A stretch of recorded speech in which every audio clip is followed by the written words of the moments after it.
Support for Jacked Ramsays is brought to you by Manscaped. Manscaped offers precision-engineered tools for your family jewels. Manscaped just launched their 4th-generation trimmer, the Lawnmower 4.0. You heard that right, the 4.0. Join over 2 million men worldwide who trust Manscaped. With this exclusive offer for you, 20% off, free worldwide shipping with a code JACKED20 at manscaped.com. Again, that's JACKED20 at manscaped.com. And why go with Manscaped? Well, Manscaped engineered the ultimate groin and body trimmer by focusing on intelligent functionality and an incredibly comfortable grooming experience. Their 4th-generation trimmer features a cutting-edge ceramic blade to reduce grooming accidents thanks to their advanced skin-safe technology. I now feel confident shaving my boys. So remember, get 20% off and free shipping with a code JACKED20. That's JACKED20 at manscaped.com. That's 20% off with free shipping at manscaped.com and use the code JACKED20. Unlock your confidence and always use the right tools for the job with Manscaped.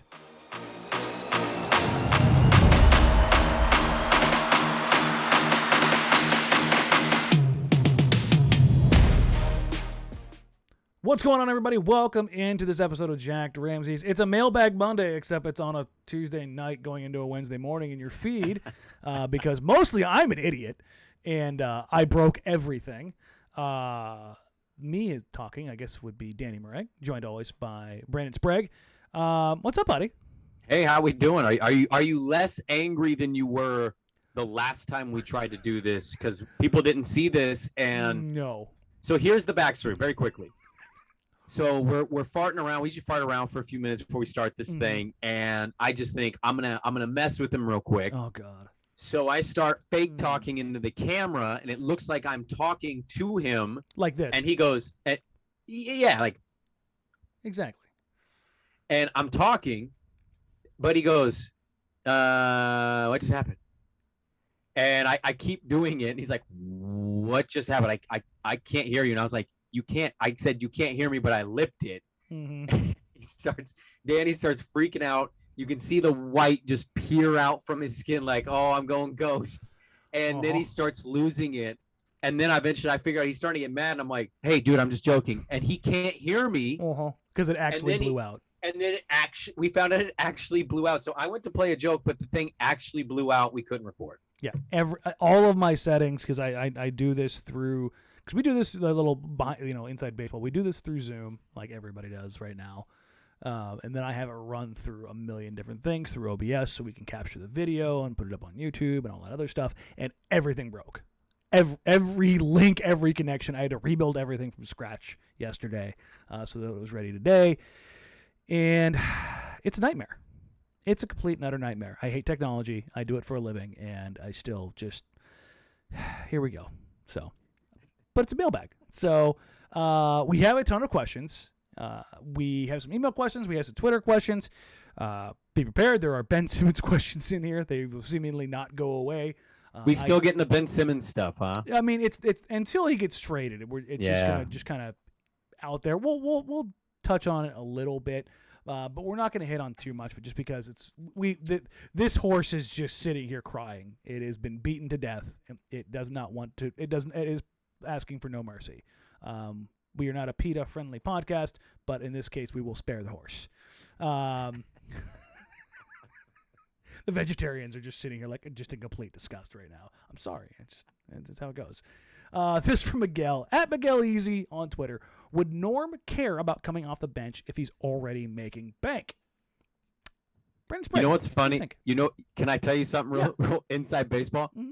I remember you asking this question, and I was like, why are we rereading this question again? This is what I started off when we recorded last time. Believe it or not, I'm actually prepared, and I have them in order. So, okay. A little deja vu going into this question. There is some deja vu. Norm coming off the bench. I'll tell you right now, first and foremost, I'm open to all of it. I mean, you guys can get dark and dirty and curious. I'm all in. I'll try anything. Mm-hmm. That being said, I am not a $90 million basketball player who has financial ramifications on and off the court. Mm-hmm. And because of those business interests, because of the ego and confidence it takes to be a professional athlete, Ding.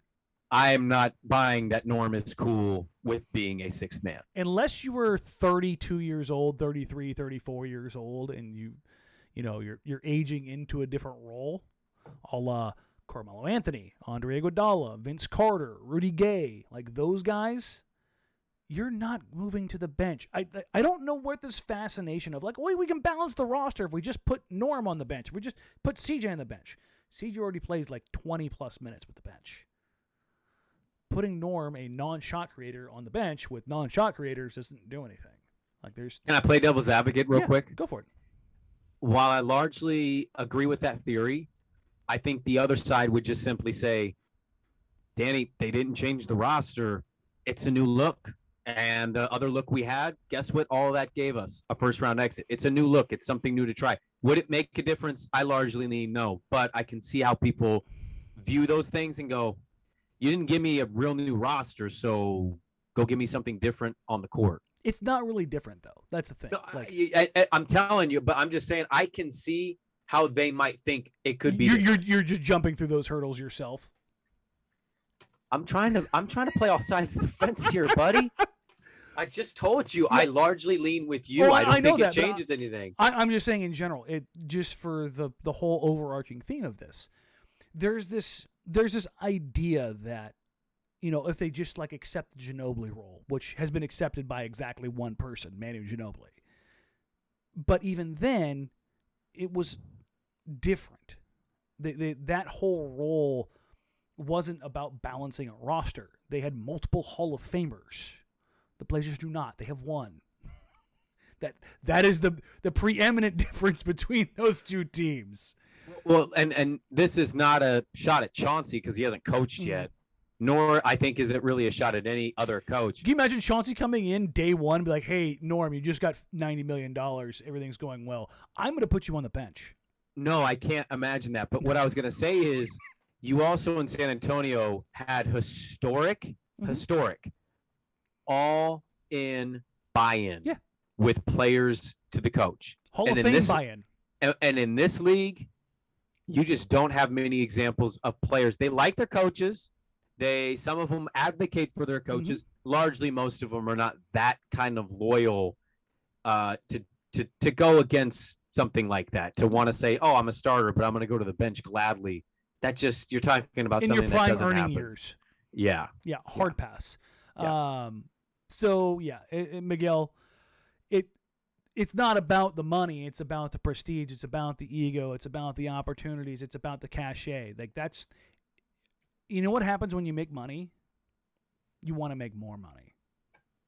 You don't all of a sudden, the vast majority of people, particularly in professional sports, when they make more money, they want to make more money.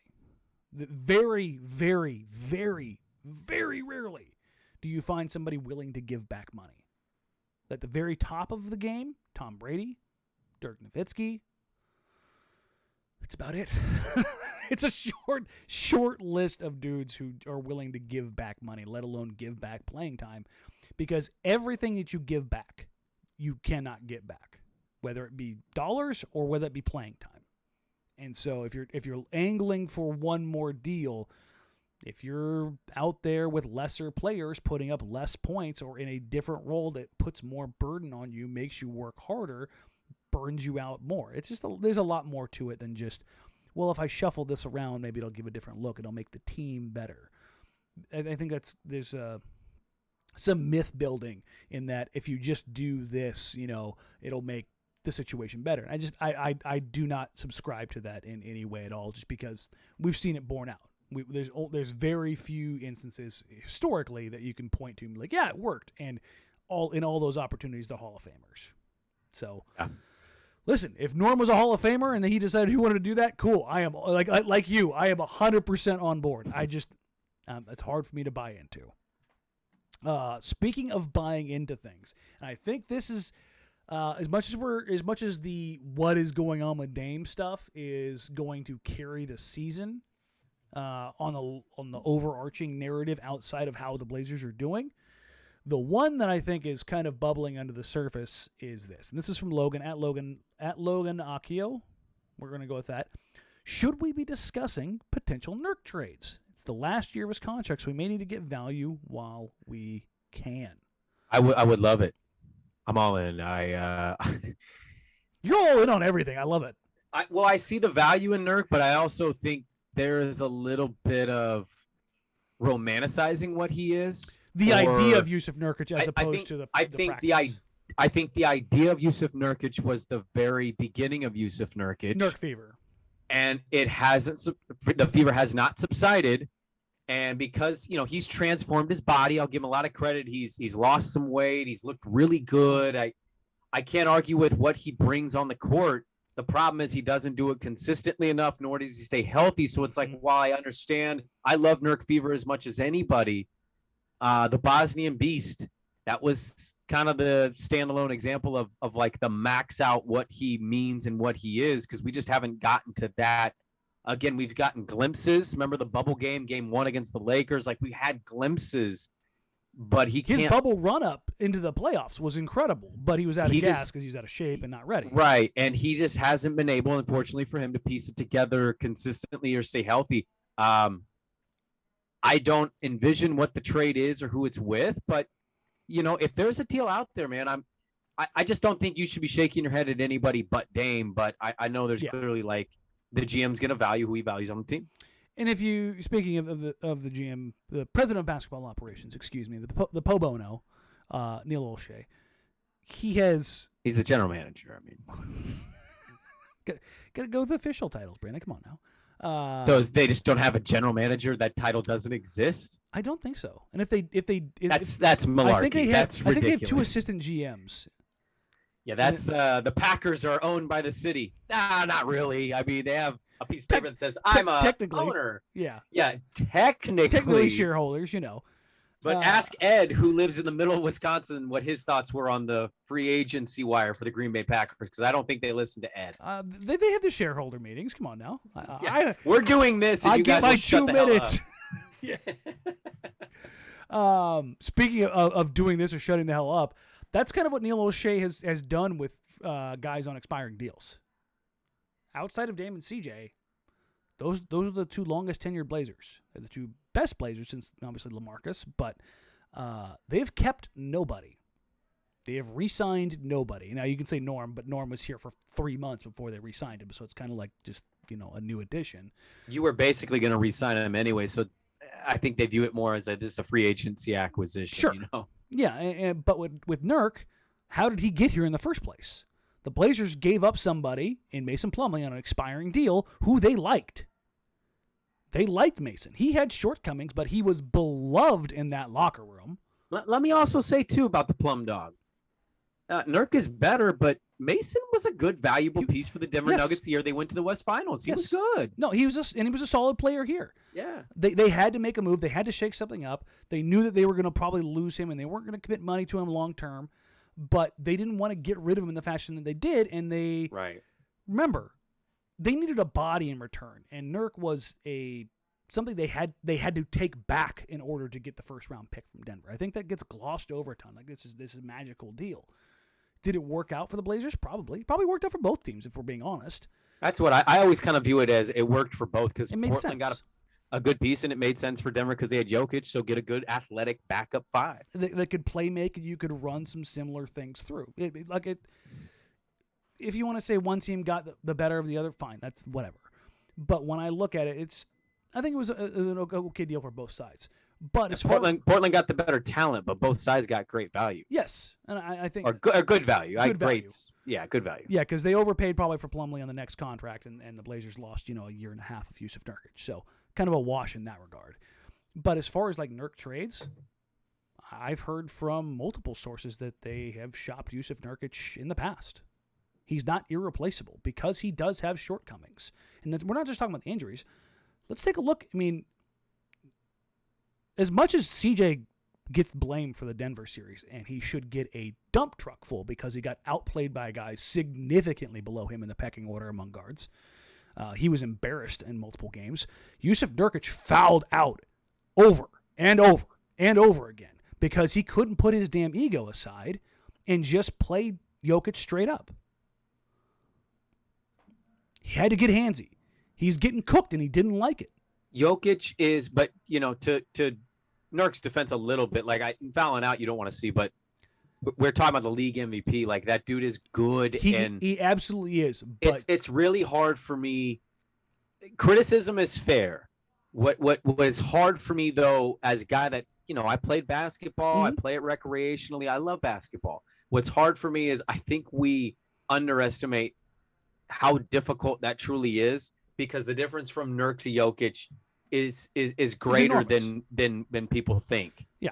And so I think, I want Jusuf Nurkic to stay on the court, but he is defending the league MVP, and a crafty son of a bitch at that. All of that is entirely true. But at the same time, Nurk put himself in a god-awful position over and over and over again. You go back and watch those fouls. He went from, was it 1 foul in the first half to racking up 4 fouls in 5 minutes? Wasn't it 0? And remember, I think it was Blazers Edge had the Wilt Chamberlain sign with Nurk, and it said 0, or it was Trailblazing. I couldn't remember who it was. Somebody had one. I remember and seeing I think it was 0. I think he had 0 fouls, and he got 5. Boom. In the third quarter or something like that. It was like, oh shit. That didn't age well. That's not Jokic. That's Nurk. No, yeah, that's that's his ego getting in the way because of that matchup. Because here's the thing. He screwed up some matchups and he screwed up some game plans in the past. There's no doubt about that. But going into that, I talked to a ton of people in Denver, and the one thing that in the back and forth was always, I'm like, I think Nurk's going to play him heads up, and they're going to live with Jokic cooking and not creating. Well, because he cooked him in practice. That's why they traded him. Yeah. And there was the thing. It was like, and that was going to be okay. They could live with that as long as the other guys weren't eating. But the problem was, all of a sudden, Nurk's now in foul trouble, so now Jokic is eating everywhere. You cannot deny the correlation Nurk had on this team, that when he would be on the bench versus on the court. They were like a plus 14 with him on the floor. Yeah. I mean, it was night and day. And you knew it every time. Everybody knew it, whether you were at the game or you were watching the game. You could feel it. When he picked up that third or fourth one too early, you just kind of get that. Oh, crap. Oh, man. Now we need to go an extended period of time without playing. Of Cantor Mello. Oh. And you're just sitting there like, please, oh, please, oh, please, oh, please, oh, please. Do you think is he the deadline piece if they make a trade? Do you think Danny at the deadline? If the Blazers make a non-Damian Lillard trade, I am pushing all my chips in on Jusuf Nurkic. It won't happen for the year. That's over. No. If they're gonna move him, it's gonna be at the deadline. Because here's the thing: you've got the repeater tax potential looming. Because they skipped it last year, they get it this year. It means going into next year, when they've got basically nobody signed, they are gonna get absolutely hammered on that payroll. It's just that's just the nature of the beast. And if they're are they willing to do that? I don't know. And like I said previously, Neil has moved on from these guys and either traded them or let them walk. And I don't think you can let a starter walk, especially one, because Nurk is, and we've talked about this, he's a top 8 center, top 6 center. He's right on the cusp of that top 5 probably, depending on what you want, what you need. The question here is, it's the last year of his contract, so we may need to get value while we can. I love the we. It's always one of my favorite things. We need to be smarter about this. Yeah, I have always I did the same thing when I was before quote unquote media, and that was one of the few things that I drilled into myself. It's not. No. Can I stop you? Can I stop you? It's kind of snarky to respond with we. Look, we know what you mean. Yes. So it's like, are you a fan? Yes. Have you liked this team your whole life? Yes. So you watch every game? Yes. Like, whether you do a podcast like we're doing, or you just listen to podcasts and enjoy the game, the fact is, it's the collective. I love it. We're all in this together, man. Like, you know what I mean? It's just the second you get on TV and say it, though, it sounds really weird. Yeah, but people say it from time to time. I don't know. I'm a different viewer, though. I listen or hear that stuff, and I don't go, we out there throwing the football. I'm like, I get it. The one that I love is the you got something in your pocket. You got a mouse in your pocket. That was the one that I always got hit with, and I was like, okay, fine, we're gonna do this, fine. But yeah, the idea of trading Jusuf Nurkic, It's going to be interesting because Chauncey says he's gonna get him more involved. They're going to get the big men more involved. Okay. Does that make Nurk more valuable to the Blazers or less valuable? What does that do to his fit for this season and going forward? Do the Blazers want to invest long-term money in him? He's 27 years old? 20 years 27. Old? Do they want to invest in a guy who's had a couple of devastating leg injuries at 7 foot 300 pounds into his 30s? I can't imagine they would. I know the Dame relationship's great, but we've seen great relationships with Dame not matter with Dame players. Has great relationships with damn near everybody. I mean, Evan Turner was his favorite teammate. Ed Davis was his favorite teammate. Like he always, and that's Let's go look at the wedding photos. Right. Evan Turner was there. Ed Davis was there. Yeah. Myers Leonard was there. Right. So the point is, though, that's not going to stop them from making a move. I just don't know. I guess I don't know who that team would be at a deadline. I know he's an expiring, but I sometimes think we way overvalue that. I think some teams just don't care. It's like whatever.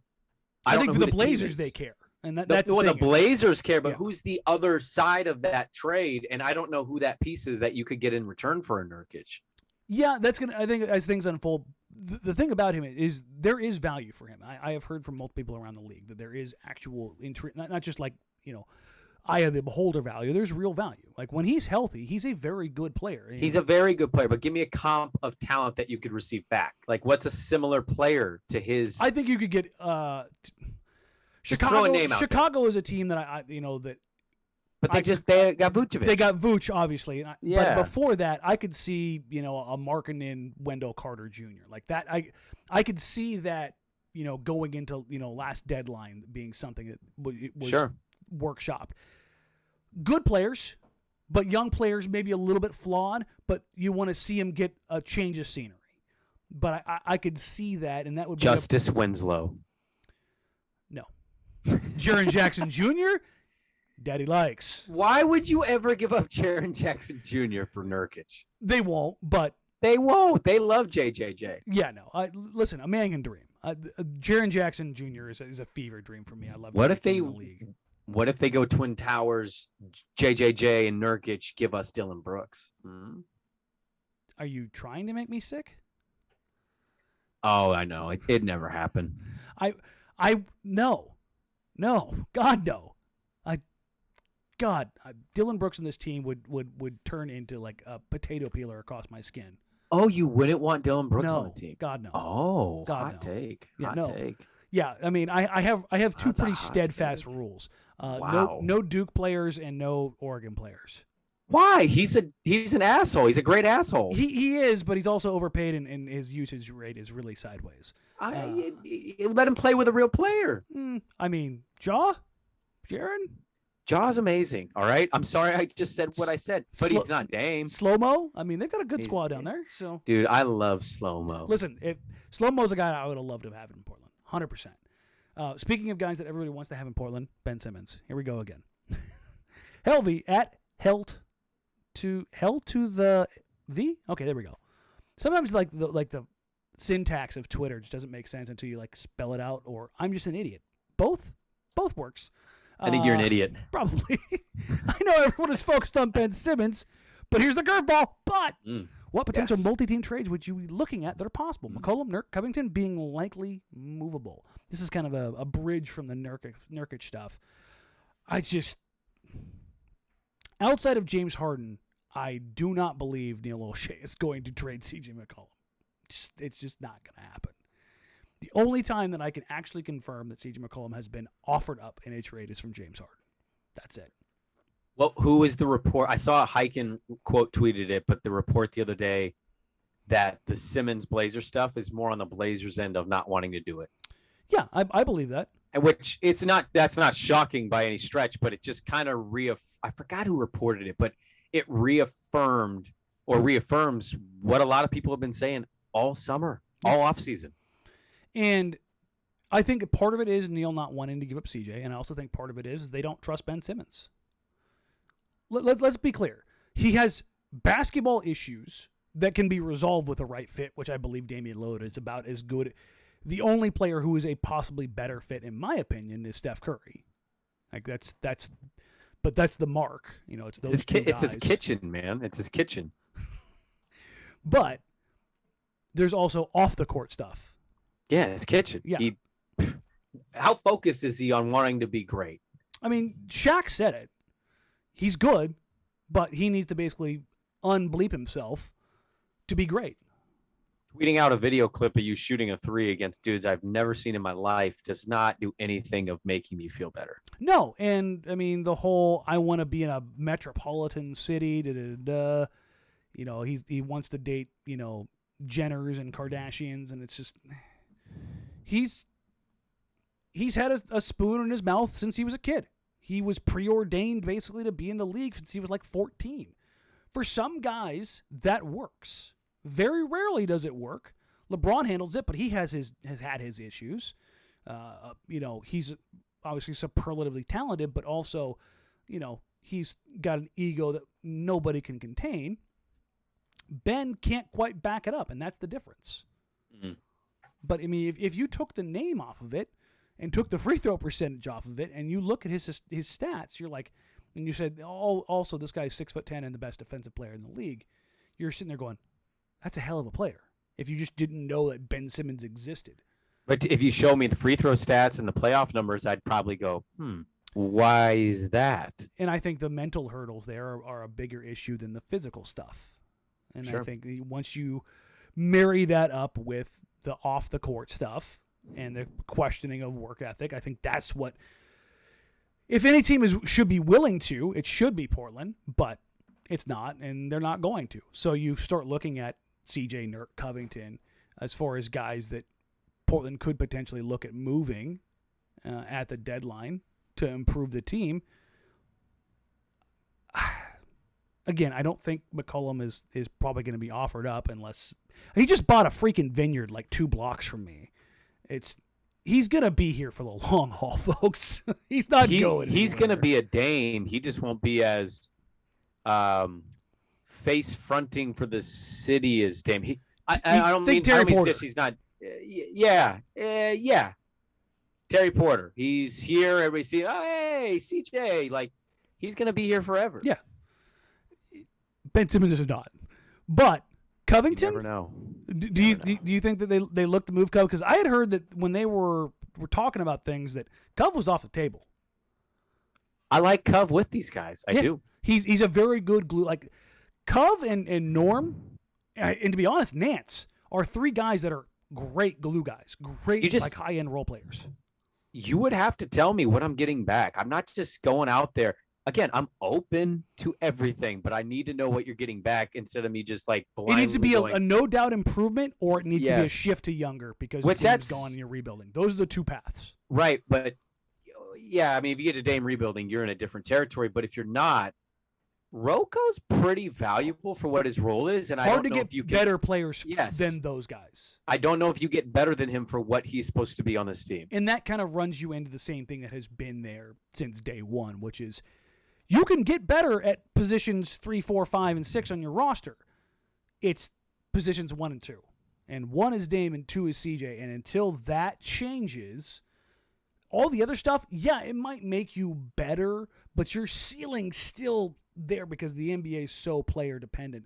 And this is kind of an interesting question that plays off of that. This is from Portland Hoops at PNW Sports 503. If we were to trade CJ Ellaby for Simmons, where do you think they'd rank on the contenders list? I think Philadelphia would shoot straight to the top. I mean, he did beat the 76ers basically by himself last year. Look, this is the thing. I think we way overvalue players from time to time in any sport. Mm-hmm. And Vegas, unless you're trading a James Harden, a Kevin Durant, Vegas isn't really going to respond. I think if they traded and got Simmons to Portland, your odds go from, let's just for hypothetical sake, because I'm blanking right now. I think it's 7. It might be 10-1, 8-1. Let's just call it 9-1. Mm-hmm. If you traded and got Ben Simmons, I think your value goes from 9-1 as a title contender to 8-1 as a title contender. I don't think you take a massive jump. I do, because we're talking about trading CJ Ellaby and not CJ McCollum. Because now you're keeping CJ McCollum. Okay, I was going more into the realm of we actually trade the players that matter. No, but that's what I think. That's what I'm saying. Like, this is kind of an interesting thought If you exercise. get Simmons with Dame, CJ, Norm, Nurk, Rocco, then yeah, they're going to go up to like 5-1. But still, probably 4-1 to be. The idea is if Ben Simmons is your second best player, and you also have CJ playing as a third guy, which is is where CJ willing to do that? By the way, I don't know if he's giving. I don't know if the thing. Dame's giving up the ball. I don't know if CJ's giving up the ball that much. Right, and that's kind of my point. Is CJ okay with being the number 3? I think he'd be okay with it for 1 year, maybe 2, because the talent level would be, it would be on par with the title contender. You would cover up every hole that you have, and the thing is, you would have to move one of CJ or Norm to the bench. Okay, I'm sorry. I played the Simmons trade that they were trading CJ. McCollum, not LOB.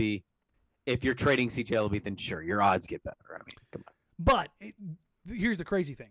You're still not a title favorite. You're a title contender. You're a title contender. I have no doubt. I have no issue saying that. Do you?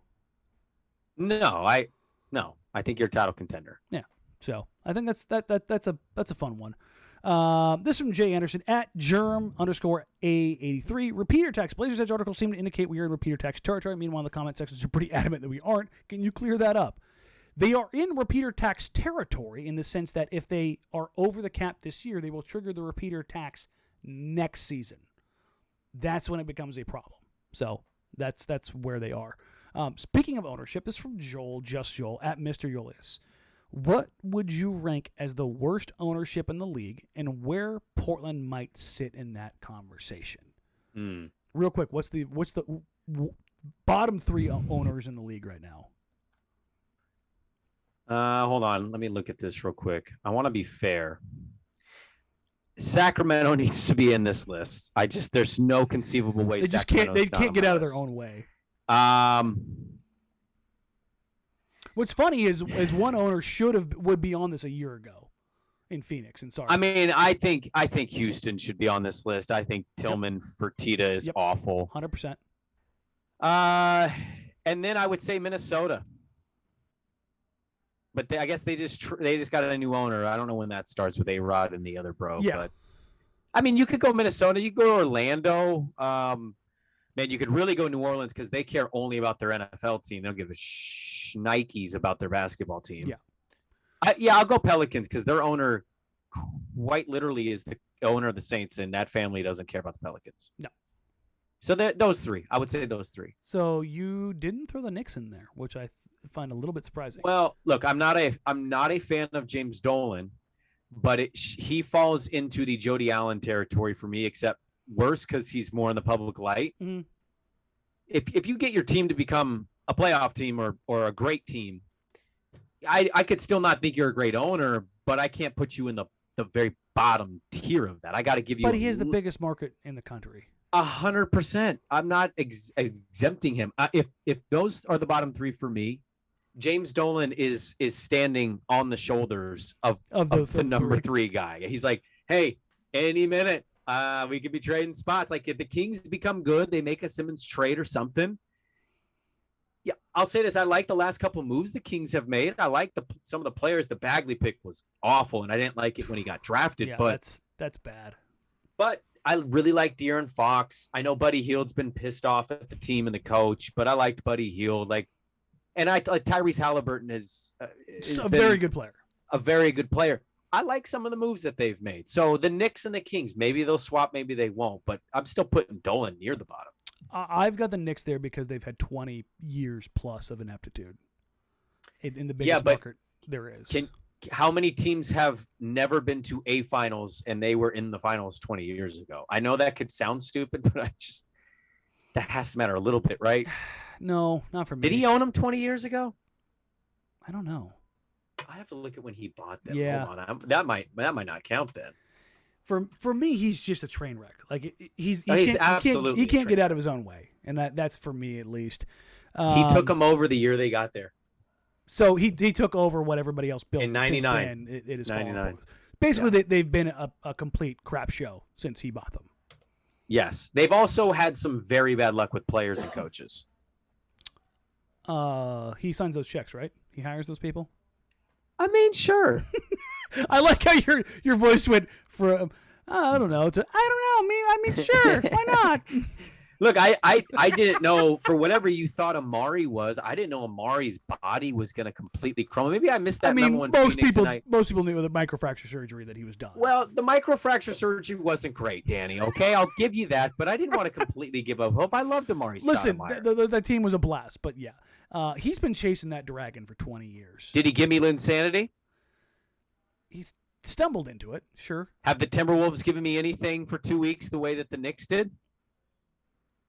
Kevin Garnett. Remember? I despised Kevin Garnett when he was a T-Wolf. But, I mean, again.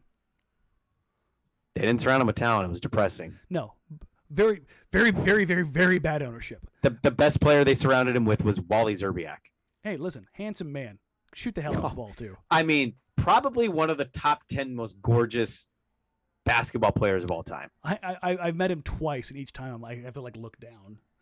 Like the handsomeness is overwhelming. Like his really jawline has that, a jawline. Yeah, he is. Look, if there's anybody that looks like Captain America in sports, it's got to be him. Wally Szczerbiak. Yeah, it's because it's so square and it's so symmetrical. So yeah, his hair was perfect. Yeah, the man got done playing basketball without product in his hair, and it was still where it was supposed to be. It drove me insane. Well, I'm very anti-product in your hair when you play. I don't understand I don't do that. Listen, I don't know how the hell anybody can do that. You get the sweat of the product, the gel or the hairspray or pomade or whatever, and it's all of a sudden it's in your eyes and you're burning. I've done this because back in the day, product in the hair, pickup game breaks out. You get the basketball shorts under the jeans. High school hit. I was done with hair product. I'm playing basketball and football every recess. Junior and senior year, 100%. Their hair product did not exist. I was out, but I let it flow. Whatever it's gonna do when I'm playing, I don't care. I'm there to ball, baby. Yeah, no, I 100% agree with the anti-hair product. You watch guys do this and check their hair to. I don't get guys who play with dreads in the NFL. I get it's a cultural thing and all that, but was it Steven Jackson that got yanked down by his? Alamalu's been yanked down by his hair. Yeah, Did you see how long Kamara's dreads have gotten long? Yeah, that's what I was thinking about the other day. His are wild long, and I'm just nah, man. I was team shaved head. And again, that's why they're the worst owners in the NBA. Just completely derail. Perfect. And that's look at that. You actually steered it back to the Saints even. I did. That's actually kind of impressive. Yeah. We'll get some email questions here, and then we'll kind of wrap some things up. This one, Joseph Joseph. And it's another Ben Simmons question. Hey, guys, enjoyed the recent podcast speculating about trading CJ for Ben. Here's a related question. Could you speculate how the Blazers would fare if they traded Damian Lillard for Ben Simmons? I realize it's just sacrilege around Portland, but I'm not saying it's likely or desirable. I'd just like to hear you guys go through thought experiment how badly that might work for Portland. Joe, what you got? Good question. Fun question. It's a painful hypothetical, but it's also not outside the realm of insane possibilities. Not according to Carmelo Anthony, who talked to Dame, and Dame didn't mention anything about wanting to leave Portland because he is Portland. Yeah. That part is true. Okay. I might be a little off on this. If you get buy-in from Ben Simmons, I still think they're a good team. Are they great? They're a playoff team. No, but I think they're a playoff team. And whether they're ever better than any team Dame had, I mean, there's probably a couple years maybe they would be able to be better, but largely, no. They wouldn't be as good as the teams led by Dame. But if you got full buy-in and you got Ben Simmons to get back, I think they could be a playoff team. Full buy-in Ben Simmons is probably all NBA. We're being honest. Hasn't he already been all NBA? But I'm saying into his prime years. All in. Yes, he's really good. Maybe defensive player of the year. 100%. He's the best defensive player in the league, and he's not engaged. It's really insane to think about. So I'll tell you this though: if the Blazers did trade Dame for Ben Simmons, I would want to trade every single person on this roster over the age of 25. Yeah, every single one gone. Tear it down to the studs. I was well, you could see how no. That's how we got here when LaMarcus left. Studs down. You cannot do this. Like, well, we'll just kind of waffle in this. No. So in that regard, if that dark day comes and Dame does ask out, Simmons is probably third on the list of guys that I would want. I'd want Jaylen Brown or Brandon Ingram probably in front of Simmons.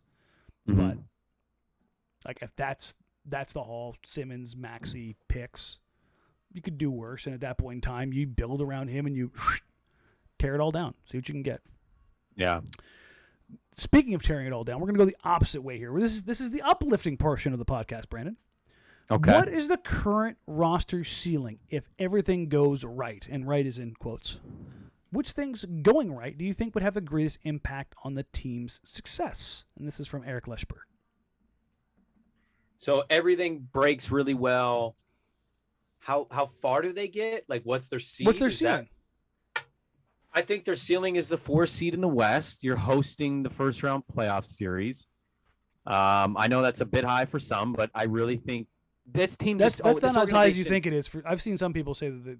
You know what? Keep going. Oh, okay. Give me those thoughts. I'd love to hear them. This team, I really would. This team just always cares about the regular season the way that there's a handful of teams that don't the way that they do. Mm-hmm. And I think they'll take advantage of that. I do think they'll come out of the gate playing well. We'll be impressed with Chauncey. Hey, CJ, Norm, Dame, Nurk, they're plus this when they're playing together or whatever.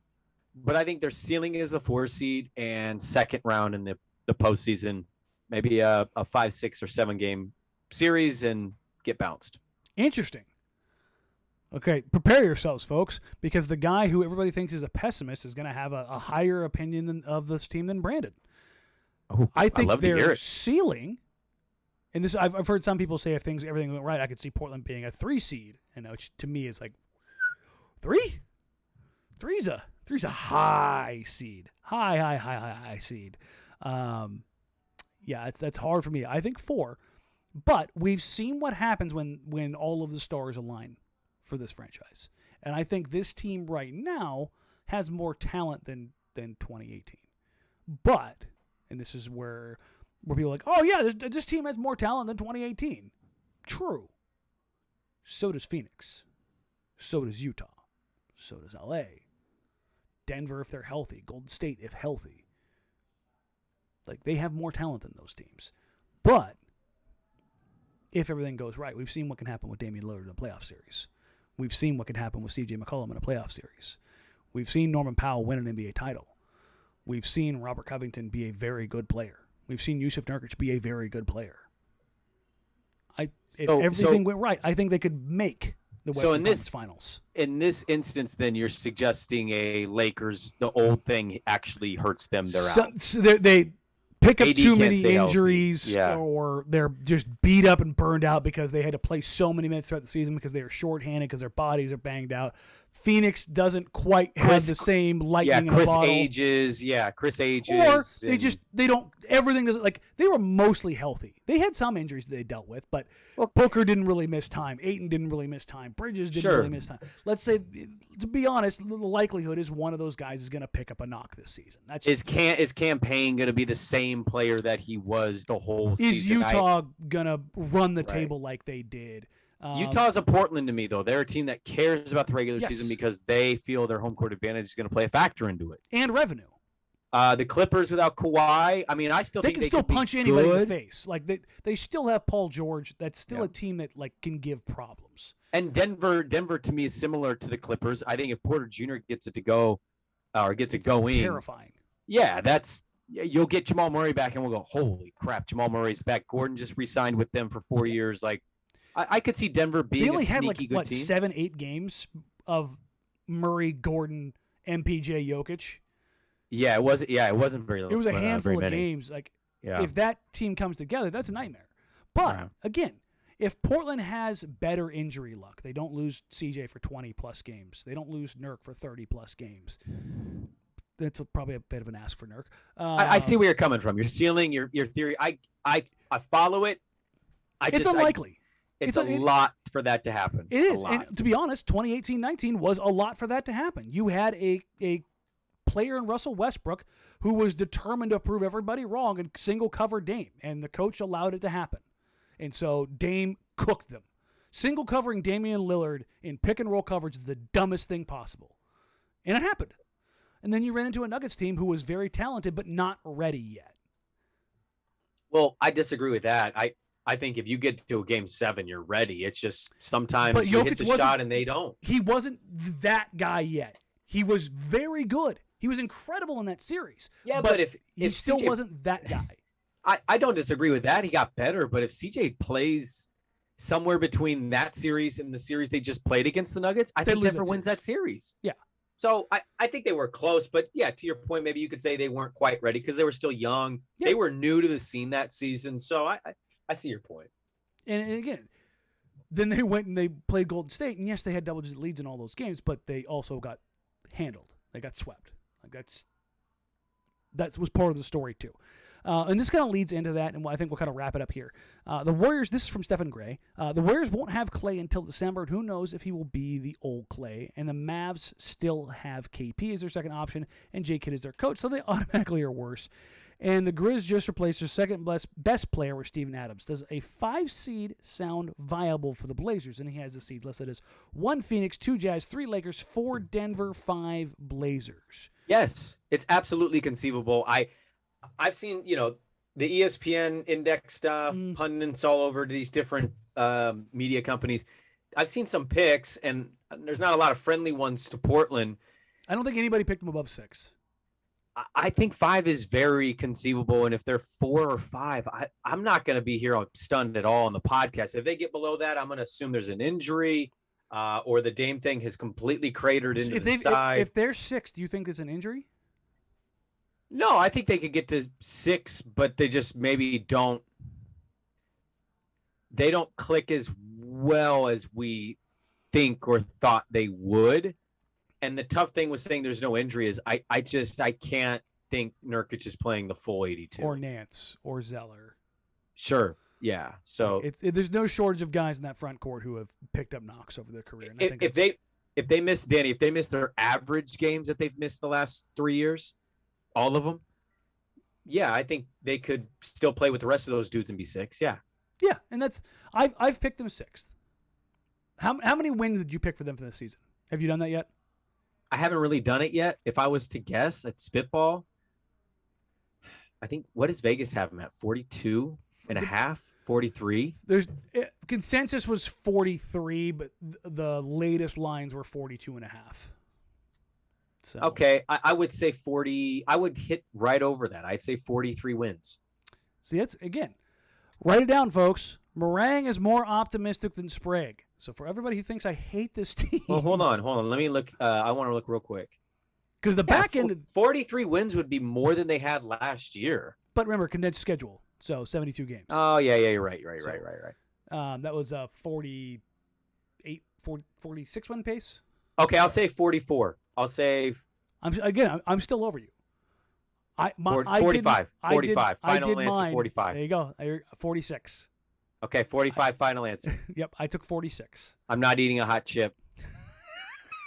I don't care if you get it right. I'll tell you, you beat me by a game. So Doing got mad about this, and I said I was going to do it here. We'll talk about it here real quick. Why did he get mad? I didn't get why he got mad. Because he wants to have it live on his show. But I need him to pick a damn date.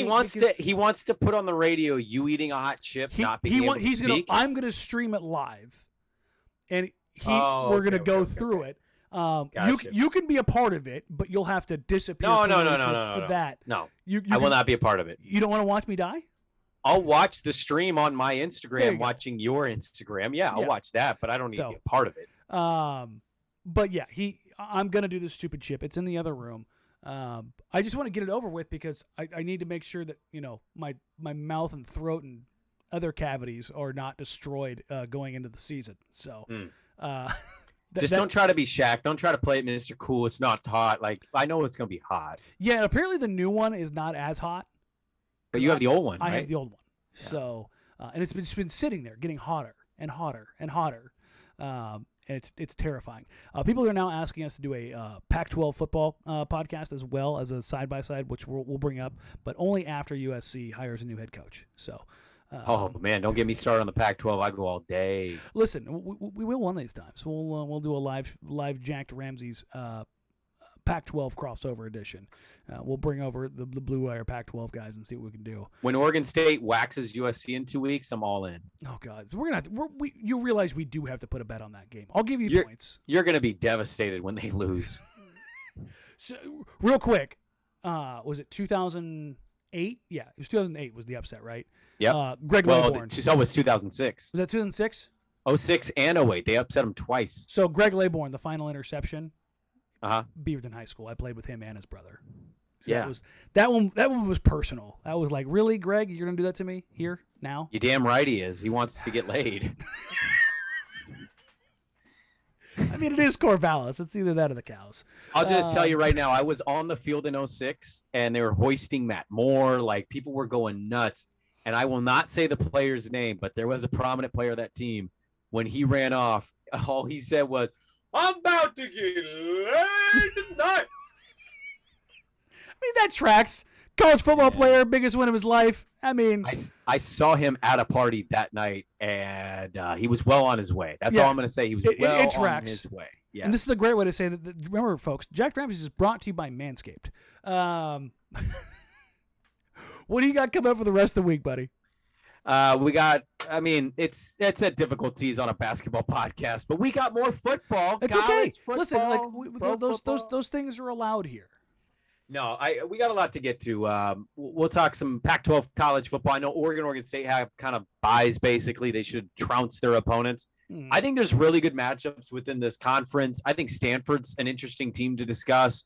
So we'll dive more into the Pac-12. The NFL was fantastic in week 1. It felt great.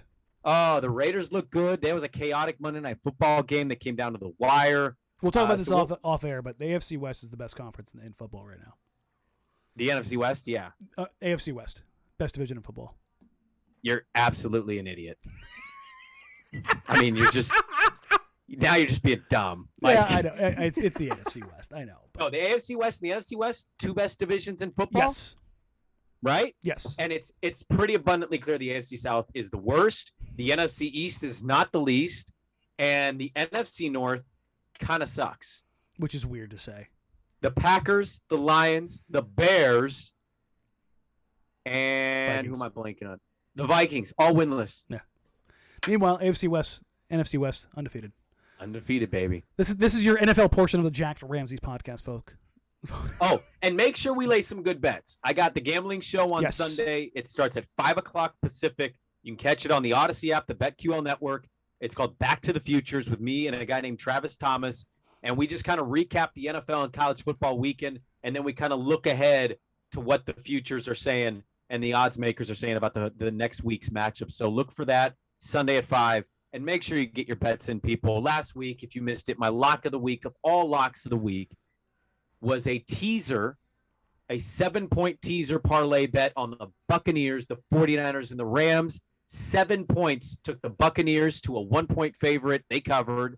The Niners to a half-point favorite, they covered. And the Rams to a half-point favorite, they covered. It was one of the easiest bets I've ever made in my life. You love to see it. Love to see it. And with that betting segment there, if you're still listening to this portion of the podcast, if you've got good bet ideas for Brandon and I, because we'll have to put something on this USC-Oregon State game, we will find something here. I have an idea for betting this year for Blazer season. Okay. Is that a tease, or you want to... It's a tease because there's some stuff I'm trying to work out off the air too. Okay. We'll come up with something. I am fully prepared to put any kind of skin in the game. There's no doubt about that. I had my head shaved live on TV, so I am a degenerate. Yeah, no, money, facial hair, body hair, physical pain. I'm pretty much for anything and everything. So nice. Remember, folks, like, rate, review, subscribe. We are available anywhere you find podcasts. Review on Apple iTunes, on social media at Jacked Ramsays, at Danny Marang, at Brandon Sprague. we're going to wrap it up here. We will be back with a live show on Thursday, so we'll be back in your ears quick. That'll be probably the shortest live show of the season. I know I said that about last week, but I was thinking we might get a little bit of training camp news. Doesn't look like it's going to happen, but we'll have a little bit of fun. We'll shoot it back and forth a little bit, and then we'll get ready for training camp because, well, folks, actual basketball games are happening in a little more than 2 weeks. So we'll have you prepared for that. Until then, we'll catch you guys later. Bye.